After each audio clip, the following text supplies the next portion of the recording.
Olá, senhoras, senhores, senhoritos, senhoritas, olá todo mundo, sejam muito bem-vindos. Bom dia, boa tarde, boa noite, boa madrugada.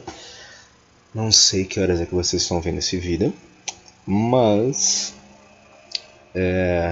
essa aula é direcionada para os alunos do sexto ano do Colégio Alfenísia Freire, a disciplina de História. Eu, professor Vitor, devido à necessidade da gente se manter afastado da escola durante algum tempo, essa é uma forma de tentarmos dar continuidade às atividades de sala de aula, os ensinamentos, o contato que a gente tem com os alunos. Apesar de não podermos ter esse contato físico, essa é uma maneira de tentar diminuir um pouquinho essas distâncias e a gente poder continuar esse trabalho de sala de aula, né? Não vai ter a mesma interatividade, não vai ter o mesmo contato, as risadas, as conversas, as brincadeiras e os ensinamentos, claro, mas a gente tem essa tentativa de nos aproximarmos um pouquinho de vocês e matar um pouquinho dessa saudade, não é? Então, essa primeira aula ela é sobre as sociedades pré-colombianas. Especificamente a gente vai trabalhar com as civilizações maias, os maias, os astecas e os incas, certo? Então, se vocês quiserem, deixem um like e se inscrevam no canal. Não, brincadeira, não precisa deixar like e se inscrever em canal nenhum, não. Ou de repente podem fazer isso, né? Já que de repente eu posso cobrar alguma coisa, dar um pontinho extra, mas vamos lá. Apesar da descoberta do Novo Mundo, como ficou conhecido o continente americano, ter ocorrido somente lá no finalzinho do século XV, vocês sabiam que já existiam diversos povos vivendo aqui e com uma vasta cultura e conhecimentos bastante avançados? Então, o Cristóvão Colombo, quando chegou por aqui lá em 1492 ainda, como uma forma da história fazer uma separação do tempo para que a gente possa estudar de uma maneira mais organizada o processo de formação das sociedades, os povos que viviam aqui nas Américas antes do Colombo chegar, a gente diz que eles faziam parte das civilizações pré-colombianas, ou seja, antes da chegada do Colombo, eles se chamavam o quê? Pré-colombianos, certo? Em outro momento, a gente vai estudar sobre os povos indígenas que formaram os primeiros povos do Brasil. Mas agora, nesse momento, nós vamos focar um pouco mais nessas três importantes civilizações, que são justamente os astecas, os maias e os incas. Então, né, essa piada sem graça que está aí na imagem, não foi eu que coloquei. Surgiu, de repente, apareceu. Tá? Então, vamos lá. Isso significa que eles foram os únicos povos? Não. Tivemos na Mesoamérica, além dos astecas e os maias, tivemos ainda os teotihuacanos, os olmecas, os toltecas, os zapotecas e os mixtecas ou mixtecas. Bisteca não faz parte de nenhuma civilização, só para deixar bem claro, tá? Na região dos Andes, que é naquela região da Cordilheira dos Andes, sabe, a parte oeste da América do Sul, a gente vai ter, além dos incas, os moches, os chibchas, os canhares, os chimos, huares e os tahuanacos. Tá? Então, nós tivemos diversas civilizações dentro da América Espanhola, do que se tornou posteriormente a América Espanhola, né? E aí vocês esqueçam essa ideia de que ao chegarem aqui os europeus viram gente pelada por todos os lados, lascando coco no dente. Tá? Algumas dessas sociedades que estavam vivendo aqui ainda, eles viviam seu auge quando os europeus chegaram. Muitas das cidades que eles encontraram por aqui, inclusive, dava de 10-0 em qualquer centro urbano europeu lá do século XV, século XVI. Alguns povos pré-colombianos, por exemplo, eles dominavam o cultivo de vários alimentos que até hoje a gente consome, como é o caso do milho, como é o caso da batata, do tomate, da pimenta. E eles ainda criavam diversos animais como a lhama, que aí era utilizada para o transporte de pessoas e de mercadorias, né? E falando em mercadoria, com a produção do excedente agrícola, isso possibilitou a prática do comércio. E além disso, eles desenvolveram diversos sistemas de escrita, de numeração, técnicas de cerâmica, de metalurgia, de tecelagem. Além disso, eles detinham um completo domínio de vários metais. E isso possibilitou a criação de cidades bastante sofisticados e complexos sistemas de irrigação, de plantio e de outros elementos. Por isso, inclusive, eles foram considerados como os construtores de civilização. Ok? Claro, infelizmente, com a chegada dos europeus à América, muita dessa riqueza dessas civilizações acabou se perdendo. E eu não falo somente da riqueza material, do ouro, da prata, daquilo que podia ser consumido aqui, mas principalmente a riqueza cultural e a riqueza humana. Assim como aconteceu aqui no Brasil com os indígenas que foram escravizados pelos portugueses e que foram muitas vezes dizimados, principalmente com doenças ou com diversos ataques que eles sofreram. A população dessa América espanhola acabou sofrendo bastante. Então a cultura, ainda que não tenha sido acabada, ela acabou sofrendo muito, né? Então ainda hoje existem centros culturais que mantêm diversas tradições desses países, dessas civilizações, existem, claro. Mas não é mais aquela coisa que existia naquela época em que essas civilizações estiveram aqui. Começando sobre essas três civilizações, vamos ter primeiro os maias. Quem foram os maias? Eles surgiram na península de Yucatán, que fica na região do México. Isso lá por volta do ano 1500 a.C., certo? E dali eles se expandiram por diversos países, que claro, naquela época eles ainda não tinham esse nome, né? Mas depois de um tempo começou a ser chamado de México, Belize, Guatemala, El Salvador e Honduras. Essa foi a localização, foram os países da região, principalmente da América Central, que os maias promoveram a civilização deles, né?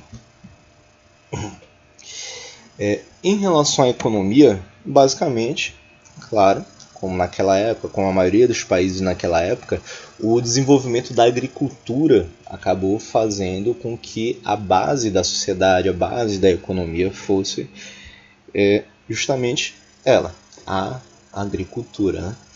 E aí você tem gêneros como o milho, o feijão, a abóbora, o tomate, o algodão e o cacau como alguns dos principais produtos que eram plantados e que eram comercializados por parte dessa civilização maia. Inclusive, uma curiosidade, as sementes de cacau, elas durante algum tempo serviram como uma unidade de troca. Era uma espécie de moeda. E aí depois eles foram desenvolvendo um pouco mais, inclusive com os metais que eles encontravam, né? eles fabricavam as moedas, passaram a fabricar depois de um tempo as moedas através disso. A criação de animais de pequeno porte também, como o peru, fazia parte dessa economia, desse projeto de civilização, né, dos maias. Então, eles criavam esses animais de pequeno porte que serviam, claro, para alimentação, e eles eram também ótimos apicultores. O que é um apicultor? São aqueles criadores de abelha. Tá? Então isso fez com que sua dieta fosse bastante rica, e aí se somava com a caça e a pesca, então essa alimentação com a carne do peru, com o mel que as abelhas produziam, então mais a caça e a pesca faziam parte da alimentação deles, né? Eles desenvolveram também sistemas de irrigação que levavam água de regiões alagadas para as mais secas, né? O comércio ele também ocorria tanto internamente quanto com povos vizinhos, né? Então você tinha lá produtos como peças de cerâmica, joias, armas, estatuetas de ouro, de cobre, de pedras preciosas.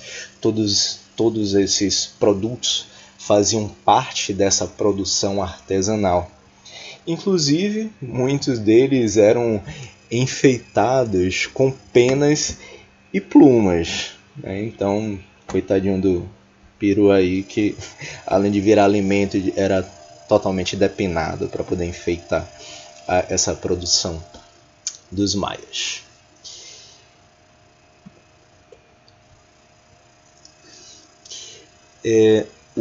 A religião maia, eles eram predominantemente politeístas. O que isso significa? Politeístas são aquelas pessoas que acreditam em diversos deuses. Eles tinham vários deuses, que geralmente esses deuses eram ligados à natureza. Inclusive, eles acreditavam que esses deuses eles viviam num paraíso mitológico que se chamava Tanoachan. E inclusive esses deuses, eles, claro, representavam as forças da natureza, né? Eles acreditavam que o mundo natural era regido por forças espirituais e pelo poder dos ancestrais. Uma outra coisa importante, que em troca de proteção e de boas colheitas, os maias eles ofereciam aos deuses jejum, oração, danças rituais, e inclusive para garantir a satisfação dos deuses e o correto funcionamento do universo, eles também ofereciam sacrifícios humanos. As cerimônias religiosas que acontecia dentro dessa civilização maia eram feitas lá no alto das pirâmides, que era para que todo mundo pudesse assistir, né?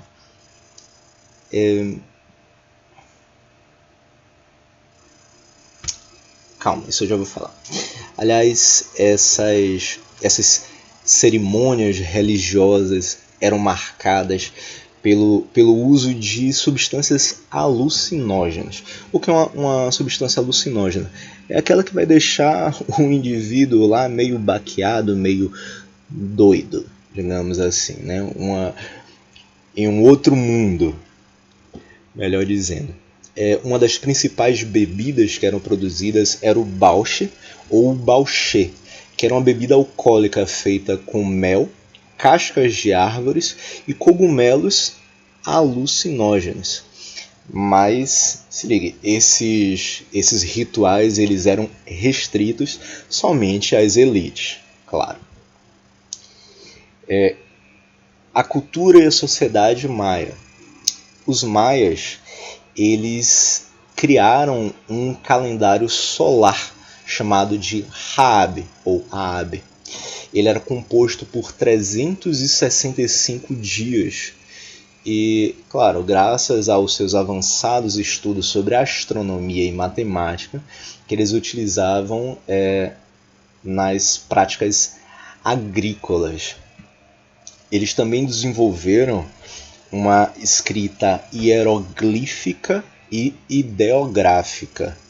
E o que é que significa isso? Uma escrita hieroglífica, que é o hieróglifo ou hieroglifo, é o que chamamos de um entalhe sagrado. E ideográfico significa vem de imagem.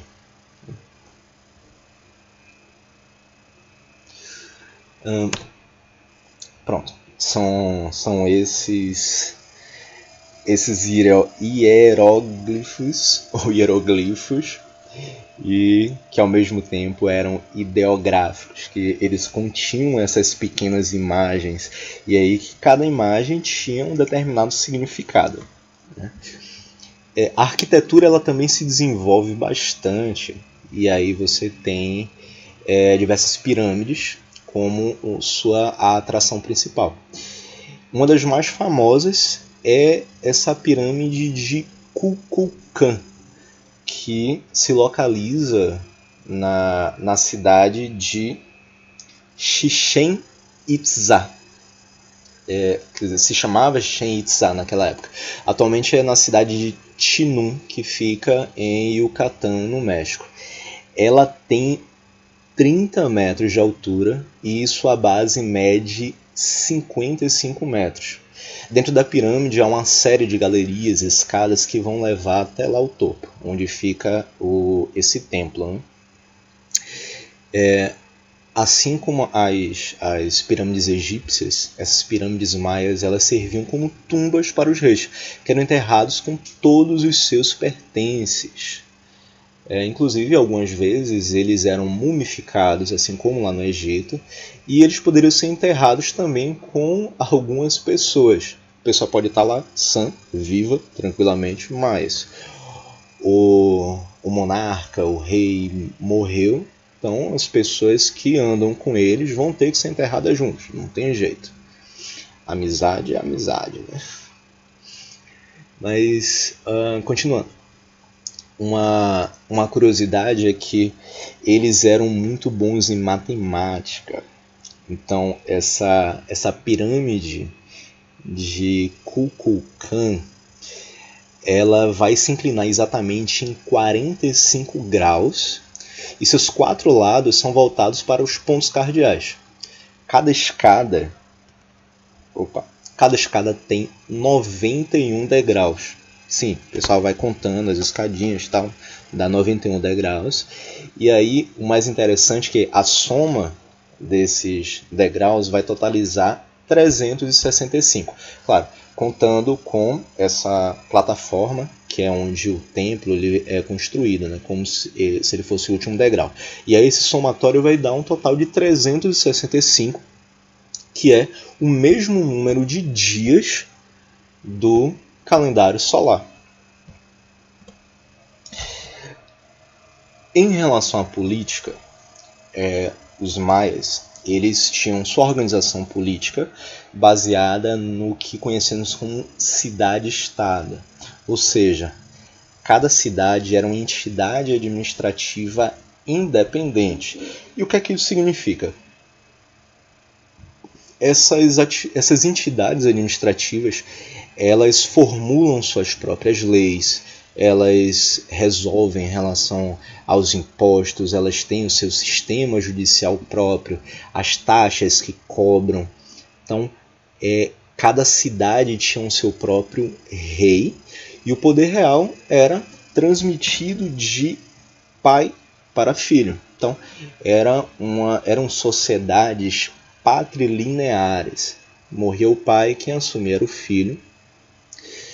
E a única possibilidade de uma mulher, de uma filha desse rei assumir, era somente se o filho homem fosse menor de idade.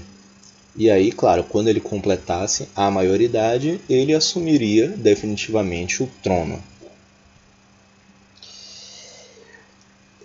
O processo de decadência da civilização maia, ele vai ocorrer, segundo os estudiosos, por conta de conflitos entre essas cidades-estados. Que, claro, nem sempre eles conseguiram se entender.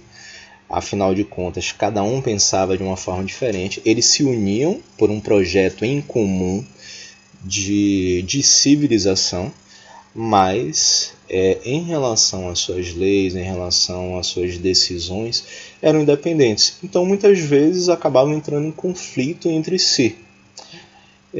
Além disso, a superpopulação dessas cidades-estados, devido ao crescimento das cidades e a falta de alimento também, já que os recursos naturais eles acabavam se esgotando. Então, você, quando trabalha demais em um determinado campo, sem ter uma técnica específica que ajude esse campo se recuperar a tempo, você vai desgastando o solo, vai desgastando até chegar a um determinado momento que você não consegue mais plantar naquele local. Se você não consegue plantar ali e não tem um outro meio de ter alimentos, você acaba deixando de gerar esses alimentos. E aí a população vai passar fome. Inclusive desastres naturais, doenças, além das próprias guerras, esse conflito interno. Então, quando os espanhóis chegaram na América, quando chegaram na América Espanhola, nessa região da civilização dos maias, eles já encontraram boa parte da população morta. Então, se aproveitaram basicamente do espaço que já estava construído naquele local. O próximo tema é dos astecas. Sim, mais uma piada sem graça. Ok, também não foi eu que coloquei isso. Surgiu assim que eu estava pesquisando e de repente apareceu. Enfim, a localização que os astecas estiveram na América foi o seguinte: eles se desenvolveram principalmente entre os séculos XIV e XVI, no território que corresponde ao atual México. A capital que eles construíram foi a cidade de Tenochtitlan. Nome um pouquinho difícil, né? Mas está logo aqui, ó, Tenochtitlan. Pronto. Eles construíram essa cidade, onde fica atualmente a cidade do México, que é a capital justamente do país, que é o México. Aí, ó, capital Tenochtitlan. Eu deveria cobrar isso na prova, né? Vocês fazerem um pronunciamento. Em relação à economia dos astecas, eles também tiravam o básico de sua sobrevivência através da agricultura. Todos esses povos eles foram povos agricultores. Então, além disso, frutas, grãos e leguminosas foram alguns dos gêneros que eles plantavam. Por conta dos terrenos pantanosos que existiam dentro desse território mexicano, dentro desse território asteca, os astecas eles conseguiram implantar técnicas que levavam essa água em abundância dos pântanos para irrigar as áreas secas, né? E a principal técnica que eles inventaram foram as chinampas. E olha só que bacana. O que eram essas chinampas? Eles simplesmente coletavam matéria orgânica do fundo do lago Texcoco e construíam ilhas artificiais. Então, o que é essa matéria orgânica? Aquilo que ficava no fundo do pântano, que era o resto de árvores, de troncos, de animais. E isso vai gerando uma matéria orgânica que foi justamente aproveitado para se fazer essas ilhas artificiais. Então a plantação, basicamente, que eles faziam era nessas ilhas. Cabia somente aos cidadãos, aquelas pessoas que trabalhavam com o cultivo, pegar suas embarcações, atravessarem até a ilha, fazia toda a plantação e o que eles conseguiam colher, eles levavam para outra parte do território e para o consumo, para o comércio e assim por diante. Além disso, eles construíram diversos canais de irrigação que conseguiam levar água potável do lago, água potável que é aquela água que você pode beber sem precisar passar por nenhum tipo de processo químico, como por exemplo a água do mar, que ela é uma água com salitre, né, com sal, ela precisa passar por um processo de dessalinização para que se torne potável. Já a água do pântano, no máximo que eles precisavam fazer era só uma limpeza, né? Até porque tinha os bichinhos mortos por lá e eles precisavam tirar, não é verdade? Eles também construíam diques que barravam o avanço da água. Além disso, claro, tem lá eles eram exímios artesãos, eles trabalhavam muito bem com artesanato, que eles conseguiam confeccionar diversos tecidos, objetos em ouro, em prata e artigos também com pintura.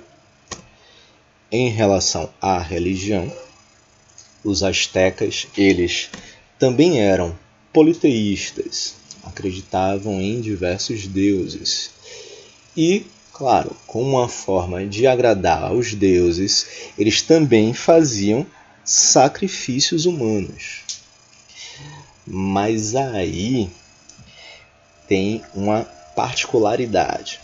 Essa imagem aí ela ilustra bem, é bem interessante. Por quê? Qual era essa particularidade? A prática acontecia retirando o coração da vítima com ela ainda acordada. Ela estava viva, estava acordada, estava vendo lá o cortezinho bem na região do peito dele para poder esse coração ser arrancado. E por que que eles faziam isso? Sim, tinha uma justificativa para isso. Segundo lendas astecas, o deus Quetzalcoatl, o deus Quetzalcoatl, ele ofereceu o próprio coração em um ato de auto-sacrifício. E tinha mais. Eles acreditavam que o funcionamento do Sol dava-se por meio da realização regular de sacrifícios humanos. Mas assim, claro, eles não pegavam qualquer cidadão para poder chegar e arrancar o coração. Opa, ó, chegou alguém com um coração saudável, vem cá, não, deixa eu arrancar esse coraçãozinho aí fofo. Não, eles geralmente sacrificavam os prisioneiros de guerra. Então, os cidadãos eles não precisavam se preocupar, pois não teriam seu coração arrancado. A cultura e a sociedade dos astecas, você tem o Teotli. E o que é que isso significa?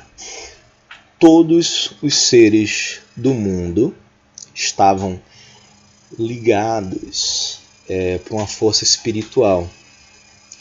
Então se imaginava que, independente de você fazer parte da civilização asteca ou fazer parte de qualquer outra civilização, de qualquer lugar do mundo, você tinha uma ligação, um elo espiritual entre todas as pessoas.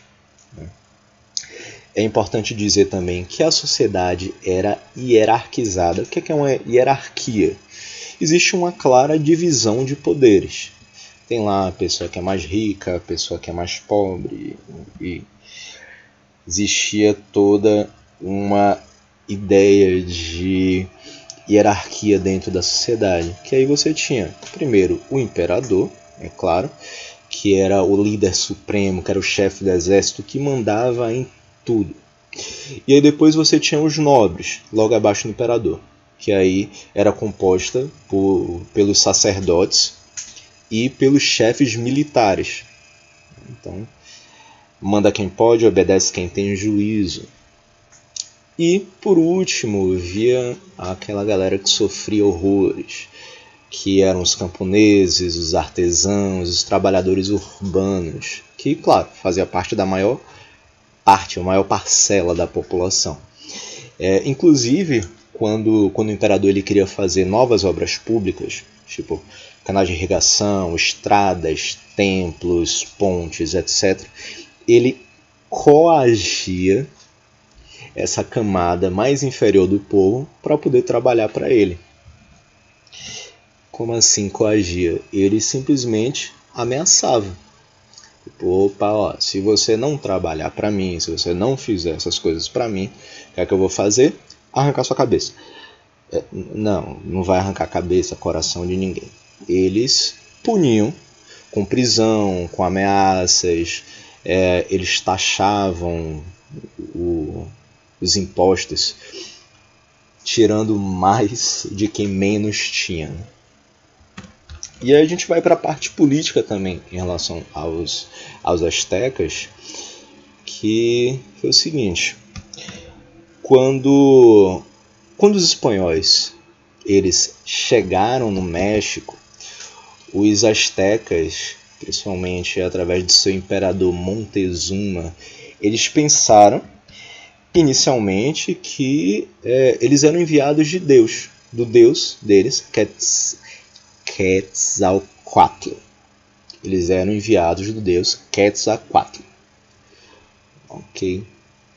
E aí então o imperador Montezuma, ele acreditando nisso, porque tinha lá na mitologia asteca de que o Quetzalcoatl enviaria deuses, enviaria seus representantes para poder viver junto com a civilização, junto com o seu povo. Então Montezuma pensou que isso era real, que estava acontecendo, e aí o Hernán Cortés, que era o chefe dessa missão espanhola, ele chegou e falou: opa, é isso mesmo, sou representante do Deus de vocês. E aí então Montezuma recepcionou eles muito bem, deu de tudo um pouco, deu comida, deu abrigo, deu condições para eles poderem viver lá muito bem.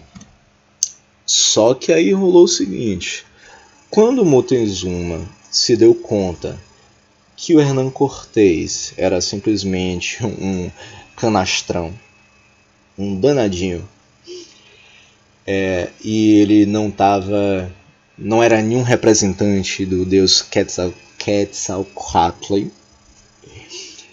o Montezuma ele resolveu brigar com Cortés. Falou: opa, peraí, eu imaginava que era uma coisa, mas não está sendo bem isso não. Então, ou vocês saem daqui por bem, ou saem por mal. E aí, claro, os espanhóis não quiseram sair. E o Montezuma, juntamente com seu exército, jurou que eles não sairiam vivos dali. E pronto, começou uma grande guerra entre os astecas e os espanhóis. E aí, depois de muitas baixas de ambos os lados, inclusive teve um determinado momento que os astecas ganharam uma sequência de batalhas e o Hernán Cortés tentou pedir uma trégua, né, pedir literalmente para parar com a briga, só que o Montezuma sabia que isso não era verdade, que o Hernán Cortés queria era dominar efetivamente seu povo. Só que assim, tiveram diversas baixas de ambos os lados. E os espanhóis eles acabaram recebendo a ajuda do povo chamado Tlaxcala, que tinha sido um povo escravizado pelos próprios astecas, então se tornaram inimigos.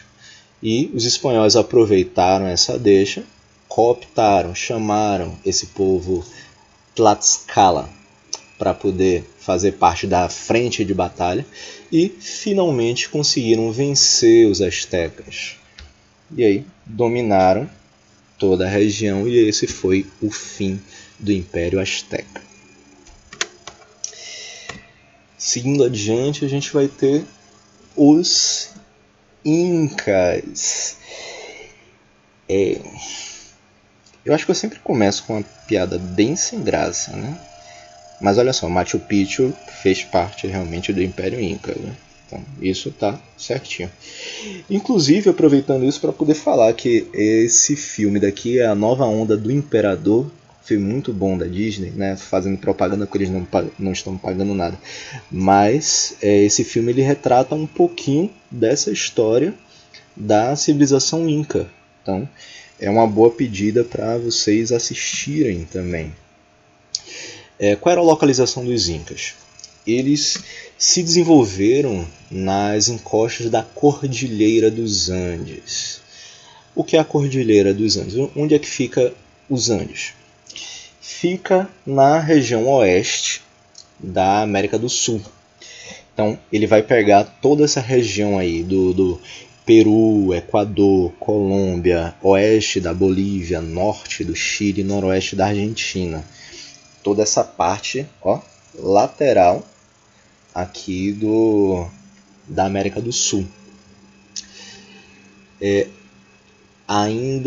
aí uma coisa que é preciso falar também, que ainda lá no século XII eles fundaram a cidade de Cusco. Cusco. Pronto, agora sim. Eles fundaram a cidade de Cusco e foram ampliando o seu poder, conquistando diversos povos indígenas pelo caminho. Então eles foram descendo, uns foram descendo, outros foram subindo, e aí eles foram conquistando tudo que eles encontravam no caminho. Ainda sobre a localização, é importante que a gente diga o seguinte: diversas estradas e pontes foram construídas, claro, para poder ligar uma região tão vasta, tão grande assim. Eles precisavam ter um sistema de comunicação que funcionasse bem. Então eles conseguiram elaborar isso muito bem, tendo guaritas com mensageiros que eram especializados em correr muito rápido, com o mais depressa possível, e isso facilitava que se soubesse rapidamente o que é que ocorria dentro de seus domínios. Então, acontecia alguma coisa numa parte da civilização, numa parte do território, essa guarita já era comunicada, e aí a pessoa que estava lá, especialista nessa correria, quase um Usain Bolt, ele chegava, pegava essas informações e saía correndo para poder chegar em outra parte do território já para passar a informação. E assim por diante, de guarita por guarita, de chefes de estado por chefes de estado, a informação ia chegando.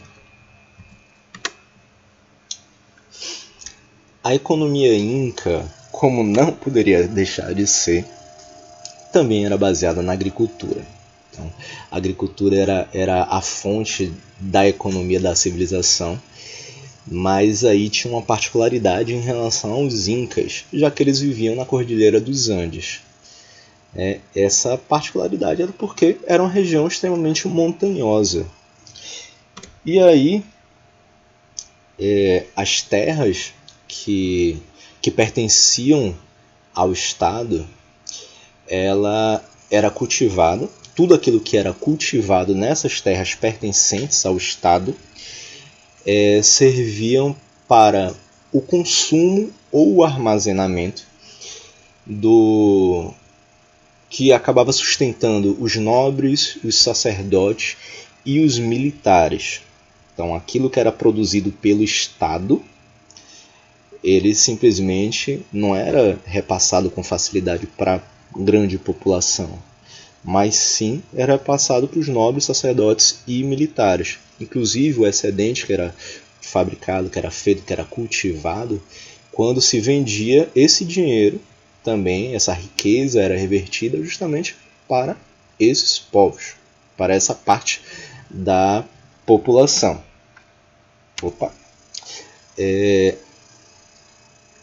Mas assim, o excedente ele poderia chegar até mesmo ser repartido para o restante da população, mas somente em dois casos, que era em tempos de carência, ou seja, quando os campos desses lavradores, desses pequenos produtores não conseguiam ter uma boa produção, aí eles eram repartidos, ou então em épocas de calamidade, estava acontecendo algum desastre natural, e aí o que era armazenado, o que estava sendo armazenado, ele poderia ser repassado para o povo.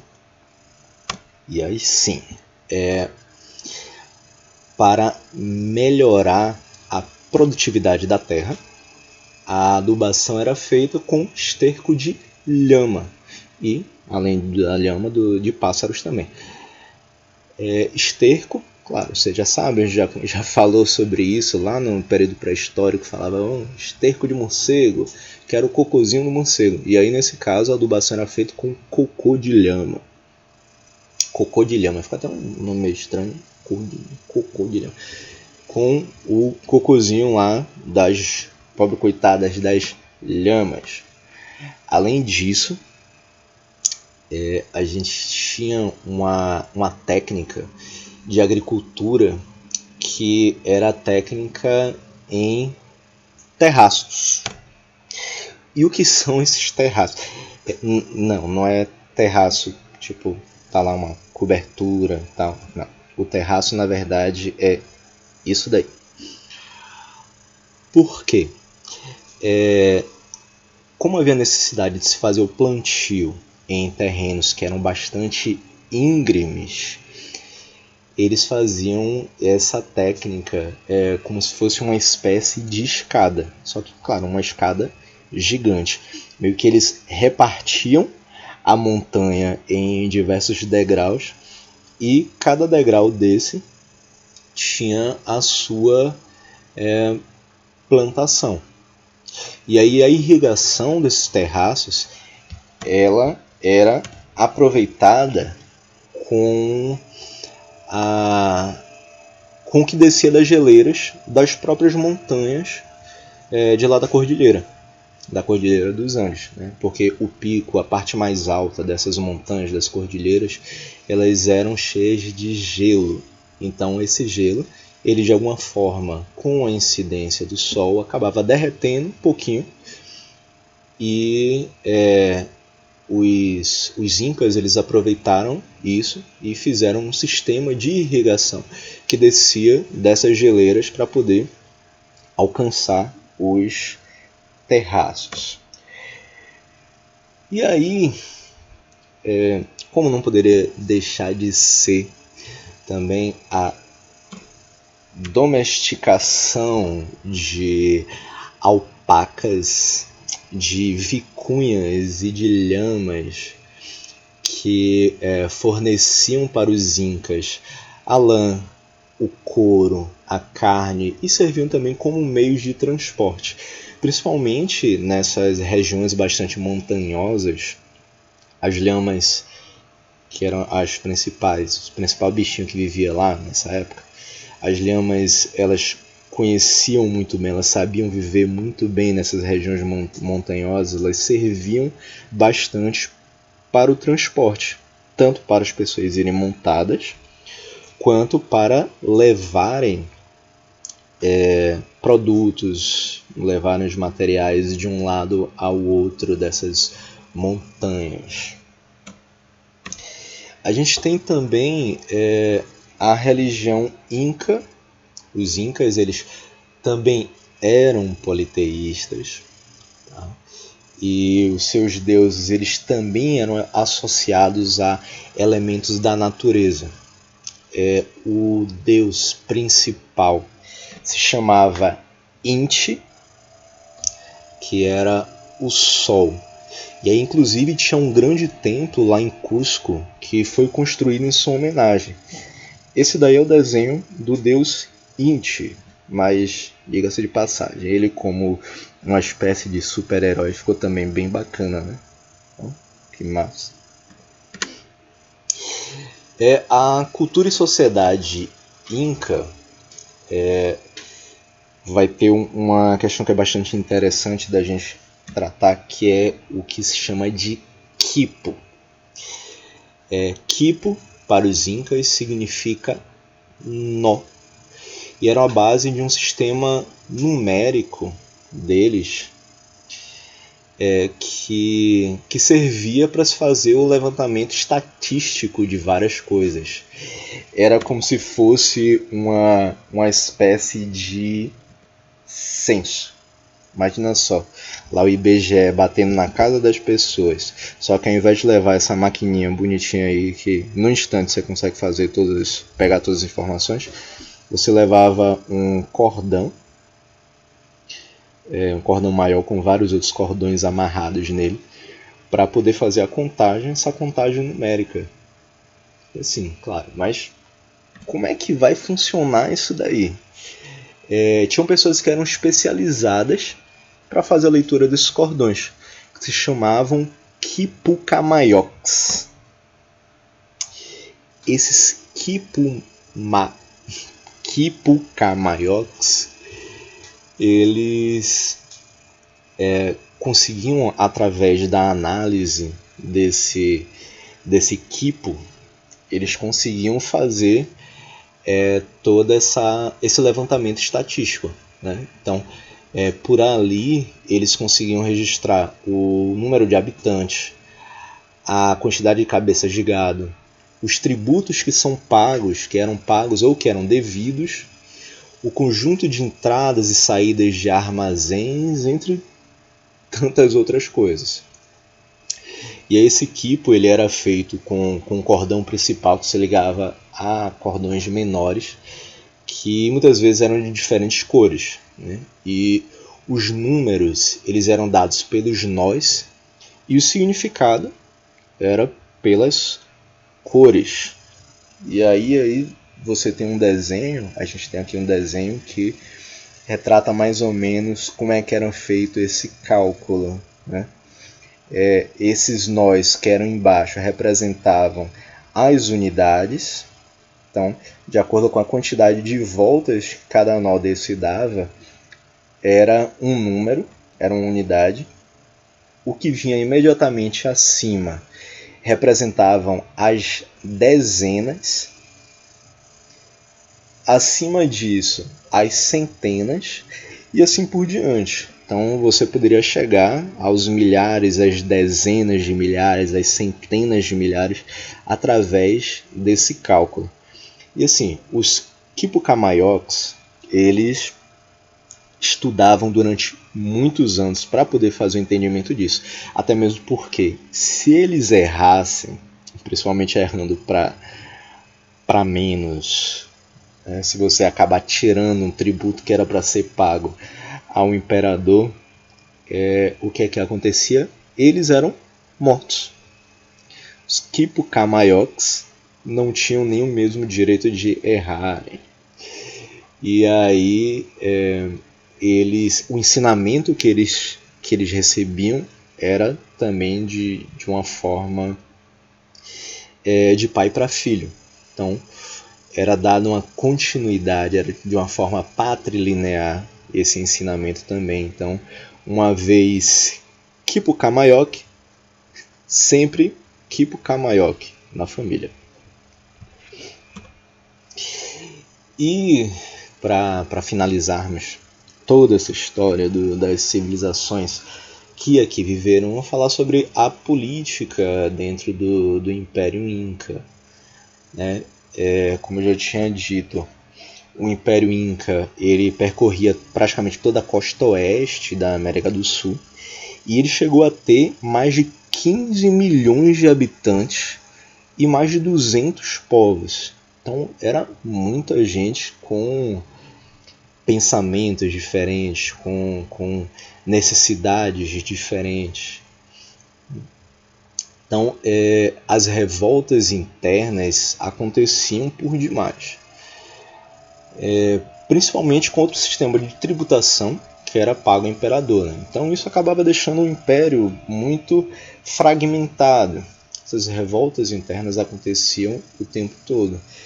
Quando os espanhóis, liderados pelo Francisco Pizarro, chegaram em 1532 nos Andes, ele começou a atacar e saquear o território. Quem é que era o imperador naquela época? Era esse rapazinho aí, o Atahualpa. Ele lutou contra os espanhóis, contra o Francisco Pizarro, só que ele acabou sendo morto no ano seguinte, em 1533. E isso vai acabar desestruturando completamente o império. Essa imagem, inclusive, ela é bem emblemática porque você vê a grande diferença em relação aos povos. Enquanto os espanhóis eles chegavam com espadas, com armaduras, com cavalos e tinha como justificativa essa ideia da implementação do catolicismo também, essas missões jesuíticas que eles faziam por aí. Os espanhóis fizeram isso com os habitantes da América Espanhola, assim como os portugueses fizeram isso com os habitantes aqui do Brasil, com os indígenas também. E então você vê bastante emblemático isso. Os incas, eles praticamente tinham as roupas do corpo, lutavam com as suas próprias mãos, tinham, claro, seus armamentos também, mas que não eram tão desenvolvidos quanto os espanhóis. E claro, uma outra coisa que os espanhóis acabaram trazendo para a América foram as doenças, né? Só que eles já tinham os anticorpos criados para isso, então eles não se afetavam tanto com essas doenças quanto como acabou ocorrendo com os incas, isso ajudando a dizimar esse povo. E parte do povo que sobreviveu nessa batalha contra os espanhóis, eles conseguiram se refugiar nas montanhas. E aí eles conseguiram resistir até por volta do ano de 1571, então quase 40 anos depois, liderados por Tupac Amaru.